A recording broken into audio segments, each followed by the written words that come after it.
નમસ્તે વિદ્યાર્થી મિત્રો, કેમ છો? મજામાં ને? સહયોગ વિદ્યાલય તરફથી આપનું હાર્દિક સ્વાગત છે. આજે આપણે ધોરણ 4 વિષય ગણિત ગમ્મત પાઠ્યપુસ્તકમાંથી અભ્યાસ કરીશું. ચેપ્ટર નંબર 6 ભંગાર વેચનાર, પેજ નંબર 63. આગળ આપણે કિરણની વાત જોઈ હતી કે તેને ભંગારની દુકાન શરૂ કરી, એને ધંધો એ ચાલુ કર્યો અને તે સારું એવું કમાણી પણ તેની થઈ હતી અને ગુણાકાર પણ આપણે કર્યા હતા, જે મેં તમને હોમવર્કમાં આપ્યા હતા. તો ચાલો હવે આગળ પાઠની શરૂઆત કરીએ. આ ભંગારનું કેટલું ચૂકવવું પડશે? શું કહે છે? આ ભંગારનું કેટલું ચૂકવવું પડશે? કિરણે ભંગાર ભેગો કરવાવાળા પાસેથી થોડો ભંગાર ખરીદ્યો. આજનો ભાવ જોવા માટે ભાવપત્રક જુઓ. ભંગારનો ભાવ જાણવા કિરણને મદદ કરો. શું કહે છે? ભંગારનો ભાવ જાણવા કિરણને મદદ કરો. 31 કિગ્રા વર્તમાનપત્ર માટે કિરણે કેટલા ચૂકવવા પડ્યા હશે? તો અહીંયા આપણે ગણતરી આપી છે. 1 કિગ્રા વર્તમાનપત્રની કિંમત કેટલી છે? 15 રૂપિયા. 1 કિગ્રા વર્તમાનપત્રની કિંમત કેટલી છે? 15 રૂપિયા. તો 30 કિગ્રાની કિંમત 15 ગુણ્યા 30 થાય. કેટલી થાય? 15 ગુણ્યા 30 થાય બરાબર 450. તેથી 31 કિગ્રા માટે તે ખાલી જગ્યા ચૂકવશે. તો અહીંયા શું હતું કે 30 કિગ્રાની કિંમત કરી હતી તો 450 થયા. હવે આપણે કેટલી કરવાની છે? 31. તો કેટલા કરીશું? 31 ગુણ્યા 15 કરવાના. તો કેટલો જવાબ આવે? 465 તેને ચૂકવણી થાય છે. કેટલી થાય? 465 તેને ચૂકવણી પડે. તમારે 31 ગુણ્યા અહીંયા 15 કરી દેવાના એટલે તમને જવાબ અહીં મળી જશે. હવે આપણે આગળ જોઈએ.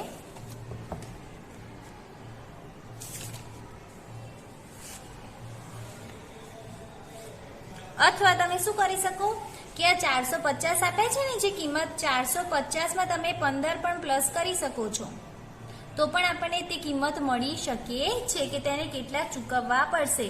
કે અહીંયા 15 ગુણ્યા 30 ના 450 આપે તો 450 વત્તા 15 કરી દો તો પણ આપણને જવાબ મળી જાય છે.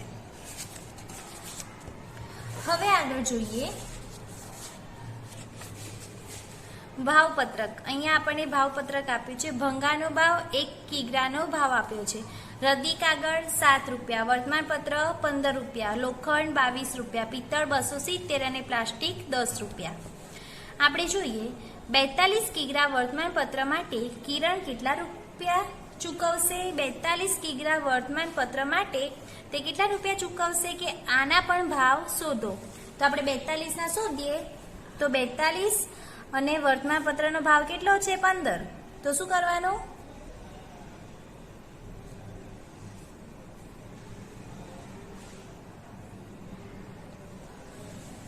આવી ગયો, જવાબ મળી ગયો. અહીંયા મેં શું કર્યા? 42 ગુણ્યા 15 કર્યા. 0 2 એકા 4 એકા 4, 5 દુ 10, વધી પડે 5 ચોક 20 ને 1 21. 0 2 ને 1 3, 4 5 6, 230 રૂપિયા તેને ચૂકવવા પડશે. 22 કિગ્રા પ્લાસ્ટિક. હવે અહીંયા શું છે? 22 કિગ્રા પ્લાસ્ટિક કીધા છે. પ્લાસ્ટિકની શું છે? 10 રૂપિયા. તો શું કરવાનું? 22 ગુણ્યા 10 કરવાનું. એ જે જવાબ મળે તમારે અહીંયા લખવાનો. પછી 23 કિગ્રા રદ્દી કાગળ. તો 23 કિગ્રા રદ્દી કાગળ છે એટલે એનો ભાવ કેટલો છે? 7 રૂપિયા. તો શું કરવાનું? 23 તમારે અહીંયા કરવાનું. 23 ગુણ્યા 7, 7 તરી 21, 100 રૂપિયા આવે. 161 રૂપિયા તેને મળે. હવે 12 કિગ્રા લોખંડ. તો 12 કિગ્રા એટલે 22 ગુણ્યા 12 કરવાનું.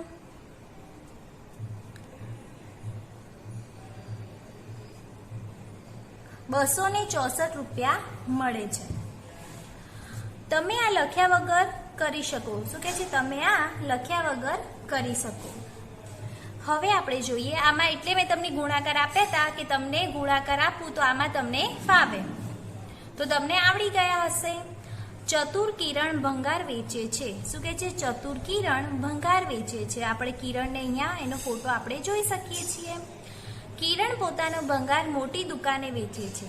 તે પોતાના મોબાઈલ ફોન પર ભાવ ચકાસે છે અને જ્યારે તેને સારો ભાવ મળે ત્યારે તે વેચે છે. તો આપણે જોઈએ છે તે ફોન ઉપર વાત કરે છે અને તેને સારો એવો ભાવ મળતો હોય તો તે ભંગાર વેચી દે છે, નહીં તો સારો ભાવ મળે ત્યારે એ વેચે છે.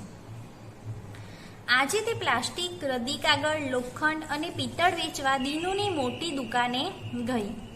દીનુએ 32 કિગ્રા લોખંડ, 4 કિગ્રા પિત્તળ, 152 કિગ્રા રદ્દી કાગળ અને 63 કિગ્રા પ્લાસ્ટિકનું વજન કર્યું. એ બધાનું શું કર્યું? તેમણે વજન કર્યું. હવે જોઈએ આમાં 63 કિગ્રા પ્લાસ્ટિક માટે દીનુ કેટલી રકમ ચૂકવશે? 63 કિગ્રા પ્લાસ્ટિક માટે તે કેટલી રકમ ચૂકવશે? તો અહીંયા 1 કિગ્રા પ્લાસ્ટિકની કિંમત કેટલી છે? અહીંયા આપણે કોષ્ટકમાં આપી છે 11 રૂપિયા. તેથી 63 કિગ્રા પ્લાસ્ટિકની કિંમત કેટલી થશે? 63 ગુણ્યા 11. 3 6 6 7 8 9 કેટલી થાય? 693 રૂપિયા આપણને અહીંયા મળી. તો આવડે ને? હવે ધોરણ 3 માં આપણે શીખી ગયા હતા એવા ગુણાકાર આવી રીતના આપણે શીખ્યા હતા. ધોરણ 3 માં તો 60 ને 3 આપણે એવી રીતના શીખ્યા હતા, જે તમને યાદ હશે. હવે જોઈએ 11 ગુણ્યા 63 એટલે 11 વખત 63 થાય. 11 વખત 63 એટલે 660. તેથી જવાબ 660 કરતા વધારે છે. જવાબ 700 કરતા ઓછો આવે તેમ કહી શકો છો. શા માટે? તો આપણે આ ગણતરી કરી 263 આવે. તમે આવી રીતના પણ ગુણાકાર કરી શકો છો. તેથી 63 કિગ્રા પ્લાસ્ટિકના દીનું 693 રૂપિયા આપશે. 63 કિગ્રા પ્લાસ્ટિકના દીનું કેટલા આપશે? એને 693 રૂપિયા તેમને આપશે.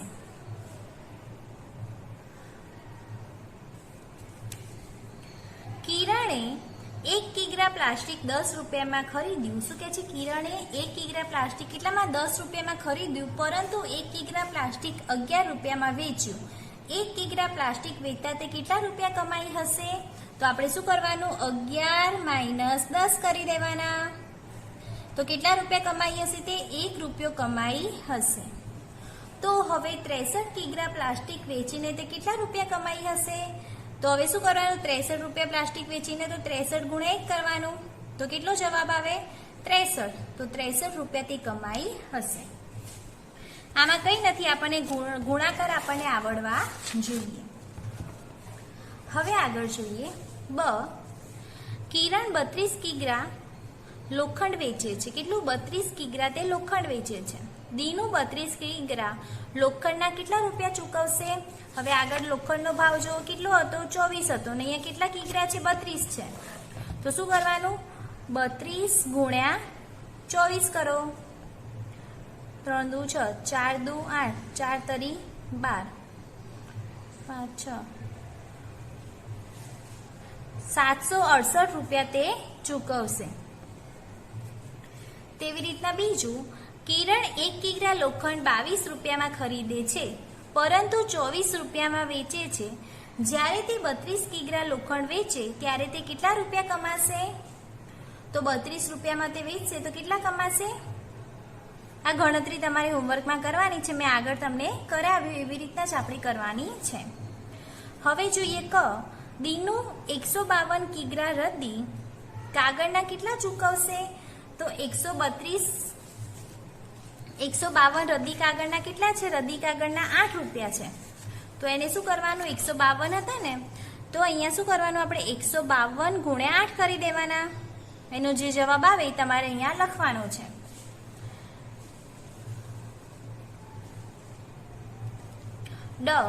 દીનુ પિત્તળનું શું ચૂકવશે? હવે દીનુ જે છે એ પિત્તળનું શું ચૂકવશે? દીનુ 4 કિગ્રા પિત્તળના કેટલા રૂપિયા ચૂકવશે? તો પિત્તળના કેટલા છે? 280. તો શું કરવાનું? 280 ગુણ્યા 4 કરવાના. 1120 રૂપિયા તે ચૂકવશે. બોલો આવડે કે નહીં? તેવી રીતના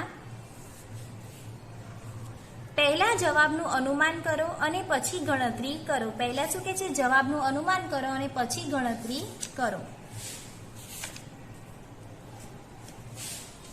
તો આમાં તમે બંને રીતે ગુણાકાર કરી શકો છો. જેમ કે અહીંયા શું છે 37 ગુણ્યા 18. તો અહીંયા હું એક બતાવું છું 37 ગુણ્યા 18. એ તમારે ગુણાકાર એવી રીતના કરવાના છે. અને બીજું આપણે જે આ કોષ્ટક ત્રીજા ધોરણમાં આવતું હતું ને એવી રીતના પણ તમે કરી શકો છો. 45 ગુણ્યા 24.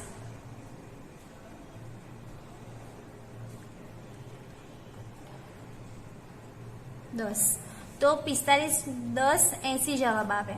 હવે તેવી રીતના આ બધા કરવાના છે તમારે. 142 ગુણ્યા 5 કેટલા થશે? 142 ગુણ્યા 5 5 2 10 5 ચોક 20 ને 21 6 7 710 રૂપિયા અહીં આવશે. તો આ બધા ગુણાકાર તમારે એવી રીતના હોમવર્કમાં જાતે કરવાના છે જેથી આપણને આવડી જાય. મારી રોજનીશી શું કહે છે? મારી રોજનીશી. કિરણે ભંગાર ભેગો કરનાર પાસેથી થોડો ભંગાર ખરીદ્યો. તેઓને 841 રૂપિયા ચૂકવ્યા. કિરણે દીનુની મોટી દુકાને આ ભંગાર વેચ્યો અને દીનુએ તેને આ પ્રમાણે નોટ અને સિક્કાઓ આપ્યા. કે તેને 841 રૂપિયા ચૂકવ્યા અને તેને આવી રીતના ભંગાર આવી નોટો તેને મળી. કે 6 ની નોટ મળી, 7 નોટ, 8 નોટ, 4 સિક્કા, 3 નોટ ને 6 નોટ. આવી રીતે એને કંઈક પૈસા મળ્યા. તો હવે શું કે છે? કિરણે પોતાની રોજનીશીમાં નોંધ કરી. હવે તે એમાં નોંધ કરે છે કે એને કેટલા કેટલા પૈસા મળ્યા. તો અહીંયા જોઈએ કે 100 ની આપણને કેટલી નોટો હતી? 6 નોટો. તો 100 ગુણ્યા કેટલા કરવાના? 6. તો કેટલા થાય? 600. જે એને અહીંયા લખ્યું છે 600. બરાબર. હવે તેવી રીતના તેને 50 એટલે 50 ની નોટો તેને કેટલી મળી? 50 ગુણ્યા 3 નોટો હતું તે 150. એવી રીતે એને બધી નોટોની અહીંયા ગણતરી કરી છે. અને જે અહીંયા ટોટલ મળ્યું એમાં 944 માઇનસ અહીંયા 881 હતા તેને બાદ કર્યા છે અને ટોટલ કેટલા મળ્યા? 153 રૂપિયા મળ્યા. અહીંયા એવી રીતના ગણતરી બતાવી છે. જે હું તમને આમાં શીખવાનું છે એટલે તમને ખબર પડી જશે. પછીથી કિરણે ભંગાર લેનારને 919 ચૂકવ્યા. જ્યારે તેને ભંગાર વેચ્યો ત્યારે દીનુએ આ પ્રમાણે નોટો અને સિક્કા આપ્યા. કેટલા સિક્કા છે જુઓ? 100 ની 5 નોટો છે. એવી રીતના આપણને અલગ અલગ નોટો આપી. તો આપણે હવે ગણતરી કરીએ કે 5 ના સિક્કા કેટલા હતા તેની જોડે? 28 હતા. તો કેટલા થશે? 5 ગુણ્યા 28. તો કેટલા થશે? 140. તેવી રીતના 10 ની નોટો કેટલી હતી? 18 હતી. તો 10 ગુણ્યા 18 એટલે કેટલા થશે? 180. પછી જોઈએ કે 100 ની નોટો કેટલી આપી હતી? તેને 5 આપી હતી. તો 100 ની 5 નોટો હતી. તો 100 ગુણ્યા 5 એટલે કે 500. પછી 20 ની 9 નોટો હતી. તો 20 ગુણ્યા 9 180. પછી 5 ની 1 નોટ હતી એટલે 50 ગુણ્યા 1 એટલે કે 50. તો આ બધાનો સરવાળો કરીએ. 16 17 19 20 21 22 23 24 તો 10 50 જવાબ આવે. હવે તફાવત આપણે જોઈએ તો શું કરવાનું કે 10 50 માંથી આપણે કેટલા બાદ કરવાના છે? 919 તેમને ચૂકવ્યા હતા. તો 919 બાદબાકી કરવાની છે. જે જવાબ આવે 131. તો આટલા કિરણને આ વ્યવહારમાં 131 ની કમાણી થઈ તેવું આપણે કહી શકીએ. તો વિદ્યાર્થી મિત્રો, આ પાઠ આપણો અહીં પૂરો થાય છે. મેં તમને કરાવ્યું એ તમારે નોટબુકમાં અને આ ચોપડીમાં બંને ગુણાકાર કરવાના છે. અને તમે ગુણાકાર મેં તમને આ જે કરવા આપ્યા છે તમે કરી લેજો. આપણે સ્વાધ્યાય પોથીમાં પણ ગુણાકાર આવશે. તો આજનું આ તમારું હોમવર્ક. Thank you.